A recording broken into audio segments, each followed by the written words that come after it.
प्रार्थना करू।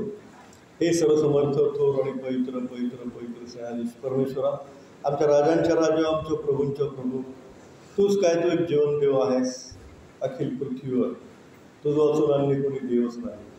आणि देवप्पा, आम्हाला तू तुझी लेकर बनवलंस म्हणून तुझे उपकार मानतो, त्याला मानतो. देवप्पा, तुझ्या वचनाची भाकर मोडत असताना हे प्रभू तू आम्हाला राहा. तुझं गौरव देवप्पा तू आम्हाला करून घे, आणि काय चुकल्यास देवप्पा तू आम्हाला क्षमा कर. आमचा धन्य ताळणारा प्रभू श्री ख्रिस्त याच्याद्वारे मागतो मी बाबा, आमेन. तर आपण आज जे शुभवर्तमान वाचलेलं आहे ते आहे योहानकृत शुभवर्तमान याचा 20वा अध्याय आणि 19 ते 23.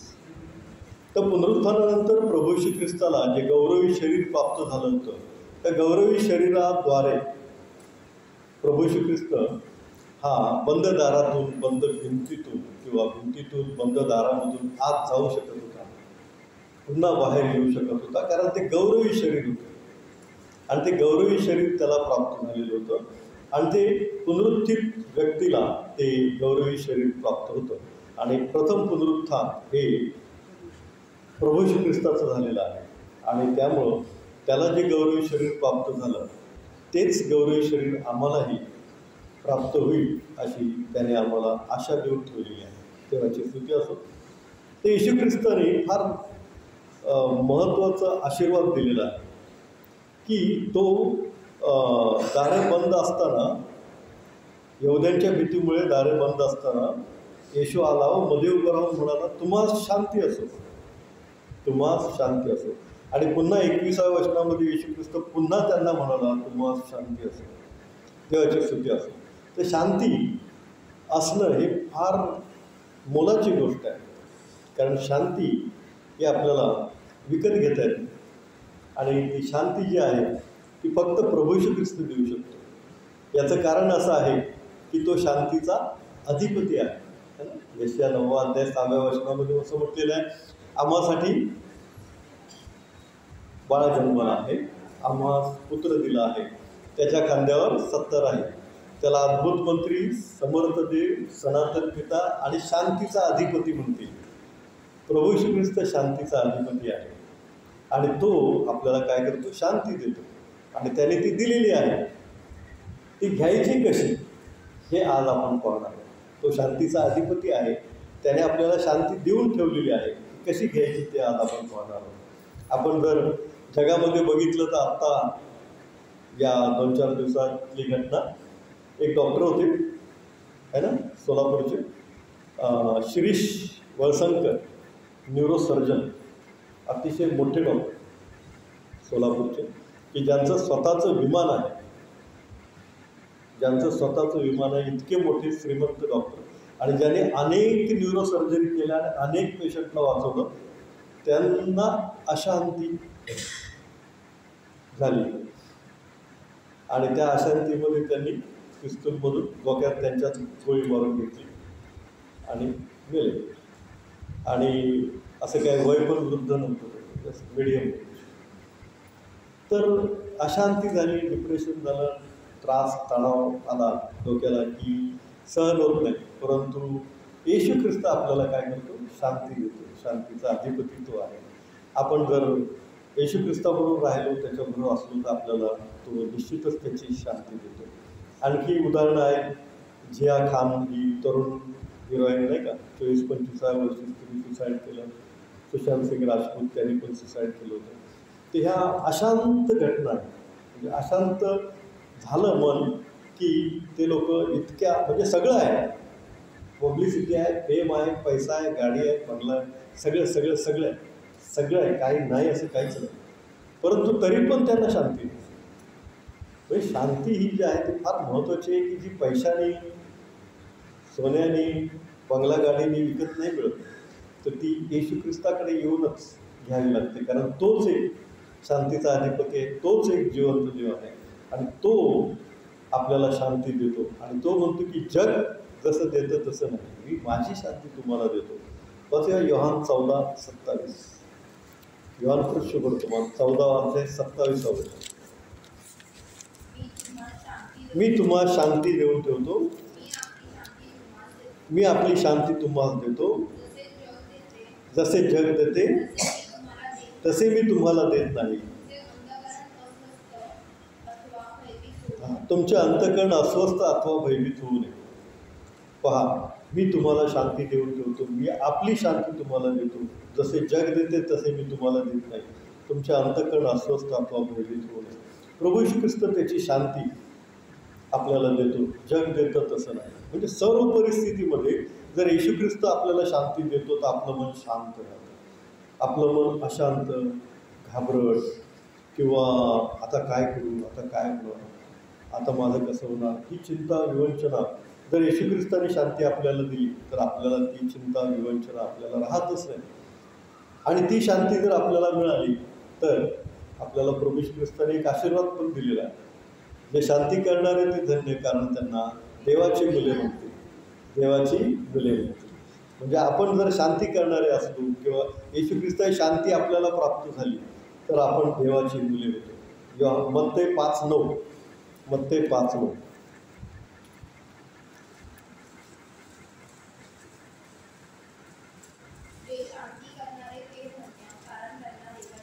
देवाची स्तुती असते. जे शांती करणारे ते धन्य, कारण त्यांना देवाची मुले म्हणते. मग कितीतरी गोष्टी प्रभू येशू ख्रिस्ताने आपल्यासाठी केलेल्या आहेत, दिलेल्या आहेत. त्यांनी शांती दिली. जग देतं तसं नाही, तर त्यांनी स्वतःची शांती दिली. आणि जे शांती करणार ते धन्य, त्यांना आपण देवाची मुले म्हणतील. म्हणजे आपण देवाची मुलं पण झालो. देवाची स्तुती असते. आता येशू ख्रिस्ताने ते शांती दिलेली आहे, ती प्राप्त करून घेण्यासाठी आपण काय केलं पाहिजे ते आता आपण बघणार. काही उदाहरणाद्वारे, बायबलच्या काही उदाहरणाद्वारे बघणार. येशू ख्रिस्ताने शांती दिलेली आहे, ती मला प्राप्त करून घेण्यासाठी, मला मिळण्यासाठी मी काय केलं पाहिजे.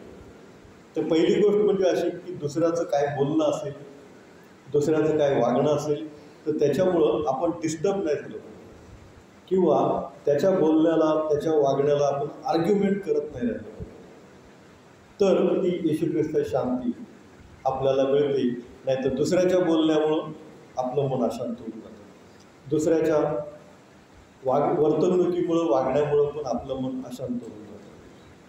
आपण उदाहरण बघूया. दावीद आहे ना, दावीद लहान मुलगा, 14-15 वर्षाचा तरुण कोवळा सुकुमार. त्याला वडिलांनी सांगितलं की तुझे भाऊ युद्ध करत आहे, जाऊन जरा त्यांचा समाचार घेऊन ये. म्हणजे कसं काय युद्ध चाललंय ते जरा बघून घे. आणि वडिलांनी त्याला सांगितलं की हे भाकर घे, ही हुरडा घे आणि पनीराचे काही गोळे आहेत ते घे आणि घेऊन जा. आणि असं बायबलमध्ये लिहिले की तो सकाळीच उठला आणि वडिलांनी जे सांगितलं होतं ते घेतलं, भाकर, हुरडा आणि पनीराचे गोळे, आणि तो निघाला. आणि तो युद्धाच्या तिथं जाऊन पोचला तेव्हा एक बलिष्ठी गल्ल्यात येऊन मोठा आवाज करून म्हणत होता की या माझ्याबरोबर युद्ध करा. आणि इस्रायलच्या सैन्याला तुच्छ लेखतो म्हणतात. जर मी जिंकलो तर तुम्ही आमचे दास व्हा, आणि तुमच्यामधला कोण जिंकला तर आम्ही तुमचे दास. आणि मग ते दावीदाने ऐकलं तेव्हा दावीद म्हणला, जिवंत देवाच्या सेनेला तुच्छ लेखणारा हा कोण? जिवंत देवाच्या सेनेला तुच्छ लेखणारा हा कोण? असं दावीद बोलला. आणि त्याचा तिथे एक मोठा भाऊ होता, माहिती आहे, इशाय, हा बेथलेहमकर इशाय. त्या इशायाला 8 मुलं होती आणि सगळ्यात धाकटा 8वा मुलगा म्हणजे दावीद होता. आणि मोठी 3 मुलं जी आहेत ती युद्धामध्ये होती. त्यातला मोठा आलियाम. तो आलियाम दावीदाला, तो भाऊच त्याचा सख्खा, असं काय बोलतो पाहूया आपण. पहिले शमूएल 17:28-29. पहिले शमूएल 17:28-29.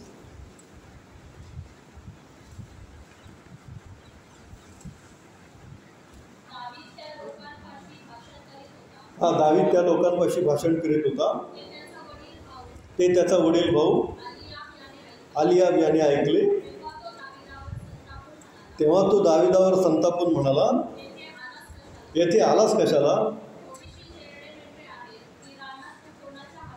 थोडी शेरडे मेंढरं आहेत ती रानात कुणाच्या हवाली केली? तुझी घमेंड व तुझ्या मनाचा उद्दामपणा मी जाणून आहे. तू केवळ लढाई पाहण्यास इथे आलास. म्हणजे कितीतरी तो भाऊ बोललेला आहे.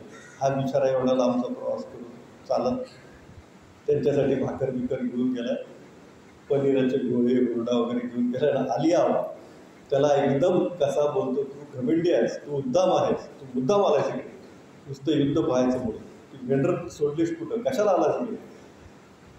तर हे इतकं आलिया दाविदाला बोलला, पण दावीद एका शब्दाने त्यांनी प्रत्युत्तर दिलं नाही. जर दावीद तिथे त्याच्याशी आर्ग्युमेंट करत बसला असता तर त्यांनी त्याला परत घरीच पाठवलं असतं. तो सरळ तिथून पुढे गेला आणि पुढे असंच 2 वेळा बोलला, इस्रायलाच्या जीवन देवाच्या सैन्याला तुच्छ लेखणारा आपण. आणखी एका ठिकाणी बोलल्यावर त्या एका सैनिकाने सरळ ते शौलाला सांगितलं. शौलाने त्याला बोलवलं, आहे कोण तो बघूया तरी. आणि शौलाने काय केलं, त्याला म्हटलं, अरे तू केवळ कोवळा मुलगा आहेस, सुकुमार आहे, तुला युद्ध जमणार नाही त्याच्याबरोबर, तो कसलेला योद्धा आहे. दावीद म्हणला, मी अस्वलाला पाडून मारले, मी सिंहाला पण पाडून मारले, माझं मेंढपाळ आहे, माझं मेंढर राखत होतं तेव्हा. तर ज्या परमेश्वराने मला सिंहाच्या तावडीतून सोडवलं, तोच परमेश्वर मला ह्या गल्ल्यांच्या तावडीतून पण सोडवेल, असा त्याने विश्वास दाखवला. आणि मग शौलाने त्याच्यावर जबाबदारी दिली.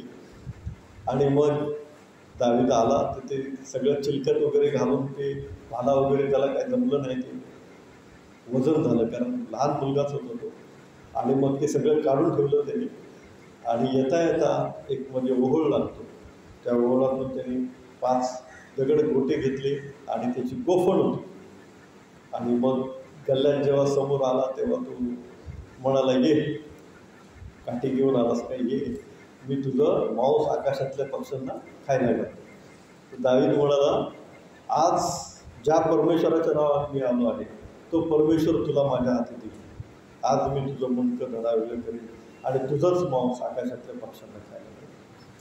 आणि तो पळत येत असता गल्ल्यात पळत येत असता दाविदाने लांबूनच त्याचा गोफणीतून दगड मारला. परमेश्वराने त्याला ताकद दिली आणि एकाच दगडाच्या पटक्यात तो गल्ल्यात ठार मारला गेला. दावीद पळत गेला, त्याने त्याची तलवार घेतली, त्याचं मुंडकं धडावेगळं केलं आणि मग इस्रायल सगळं सैन्य जिंकलं. आणि इस्रायल सैन्याने त्यांचा पाठलाग केला. फलिस्टी पुढं धावत सुटले, त्यांना हे मारत सुटले आणि त्यांच्या ज्या काही छावण्या होत्या त्या सगळ्या लुटत सुटल्या. देवाची स्तुती असो. त्या आलियाब जो भाऊ आहे त्याचं बोलणं ऐकून जर दावीद डिस्टर्ब झाला असता, तो तिथं आर्ग्युमेंट करत बसला असता, तर हा पुढचा विजय दाविदाला पाहायला मिळाला नसता. दावीदचं मन अशांत झालं असतं, जाऊ दे, उगंच आलो आहे, एवढा लांब आलो तरी माझा भाऊ, सख्खा भाऊ मला असं बोलतो, मी आता परतच जातो, असं जर तो डिस्टर्ब झाला असता किंवा तो त्याच्याबरोबर काही आर्ग्युमेंट करत बसला असता, तर दाविदाचं नाव अख्ख्या इस्रायल देशात झालं नसतं.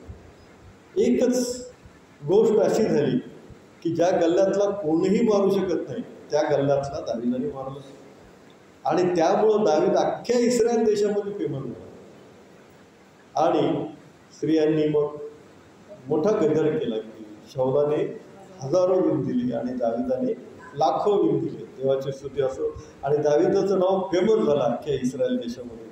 तर अशांती कशी येते माहिती, दुसरं कोण काय बोललं आणि आपण ते मनाला लावून घेतलं तर आपण डिस्टर्ब होतो किंवा त्याच्याबरोबर आपण आर्ग्युमेंट करत बसतो आणि आपण आणखी डिस्टर्ब होतो.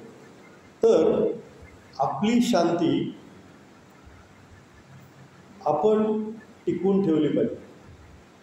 आपला आनंद किंवा आपली शांती ही दुसऱ्याची जबाबदारी नाही. आपला आनंद किंवा आपली शांती ही दुसऱ्याची जबाबदारी नाही.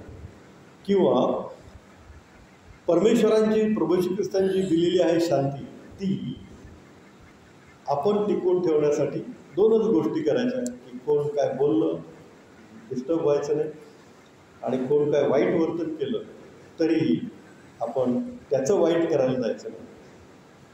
कारण आपल्याला शास्त्र काय सांगतं पहा, रोम 12:17, रोम 12:17,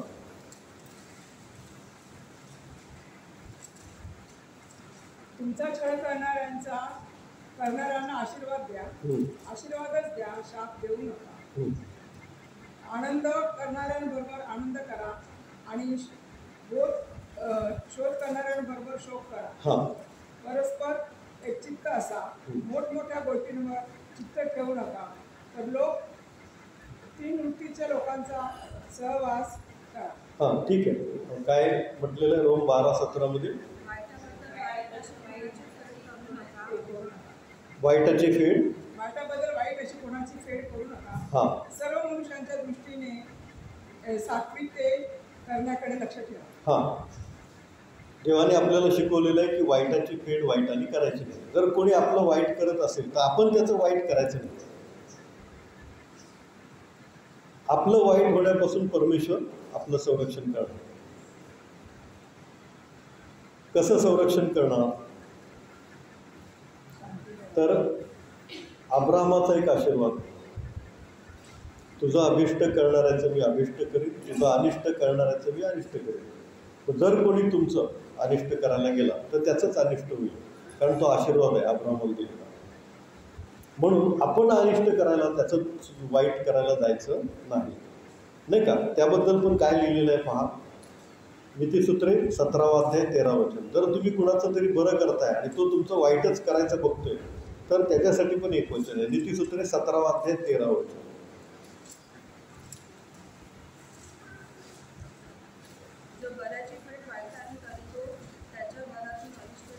हां, जो बऱ्याची फेड वाईटाने करतो त्याच्या घरातून अरिष्ट जाणारच नाही. पहा, म्हणजे तुम्ही कुणाच तरी बरं करताय, चांगलं करताय, चांगली गोष्ट आहे, परंतु तो तुमचं वाईटच करायला जातोय तर त्याच्या घरातून अरिष्ट जाणार नाही. म्हणून ते परमेश्वर बघून घेईल. म्हणून आपण कुणाचं वाईट करायचं नाही, वाईट करायला जायचं नाही, कुणाला वाईट वाटेल असं बोलायचं पण नाही. देवाची स्तुती असो. आणि म्हणून दावीद काय म्हणतो पहा, स्तोत्र 141 अध्याय 3 वचन. स्तोत्र 141:3.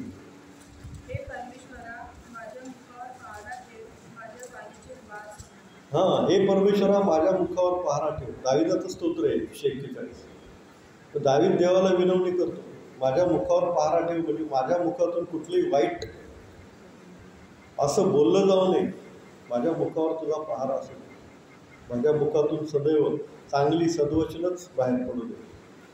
आणि ही प्रार्थना त्यांनी देवाकडे केल्यामुळे काय झालं, देवाने त्याला शक्ती दिली, सामर्थ्य दिलं, सहाय्य केलं.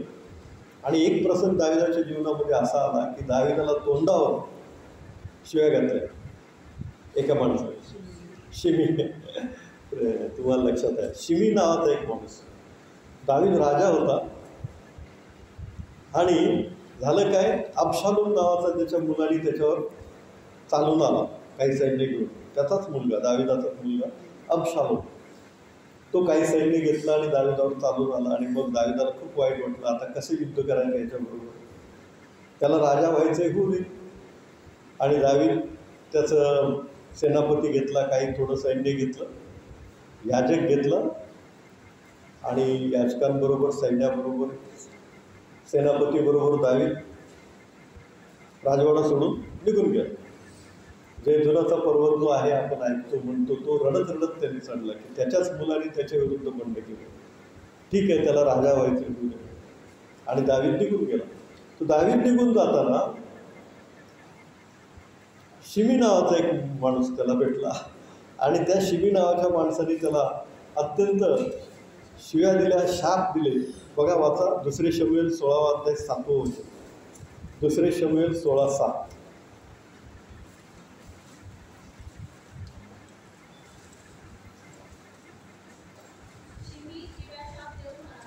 शिमी शिव्याशाप देऊन म्हणाला, हां, अरे खुनी मनुष्या, अधम, हां, अधमा चालता हो.